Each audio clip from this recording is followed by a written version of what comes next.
औरत सिर्फ ये साबित करना चाहती थी कि इस दुनिया में कोई भूत प्रेत या भगवान नहीं है, इसलिए उसने एक कैमरा उठाया और सीधा एक कॉफिन के अंदर घुस गई जहां एक ताज़ा लाश रखी थी।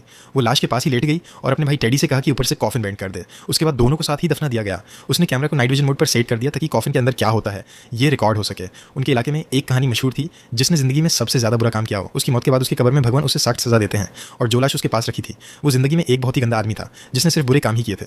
औरत का ये एक्सपेरिमेंट सिर्फ इसीलिए था कि दुनिया को साबित कर सके कि ये सब बकवास है। पूरी रात वो कैमरा लेकर कॉफिन के अंदर रही। उसे सिर्फ अपनी सांस की आवाज़ और लाश की बदबू महसूस हुई और कुछ भी अलग नहीं हुआ। सुबह टेडी ने कॉफिन खोला और देखा कि उसकी बहन ठीक ठाक है, तब उसने चैन की सांस ली। फिर औरत तुरंत टीवी स्टेशन गई इंटरव्यू देने और सबको कहा, इस दुनिया में ना भगवान होते हैं ना भूत। मैं अपनी खुद की रिकॉर्डिंग से साबित करूंगी कि ये सब गलत है। लेकिन जैसे ही उसने वीडियो चलाने की कोशिश की, उसने देखा कि सारी वीडियो सिर्फ ब्लर और मोसाइक बन गई है।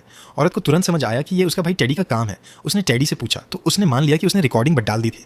टेडी ने कहा कि मैं नहीं चाहता कि तू भूत भगवान के चक्कर में उलझी रहे और ना ही मैं चाहता था कि तू अपने पुराने दुखों में फांसी रहे। असल में 10-12 साल पहले उनका एक खुशहाल परिवार था। उनके माँ बाप की एक बेकरी थी, लेकिन एक दिन अचानक बेकरी के दरवाजे पर एक धर्म के मानने वाला आदमी आ गया। उसने अपनी जिंदगी में बुरे काम किए थे, इसलिए उससे डर था कि मरने के बाद भगवान उसे सजा देंगे।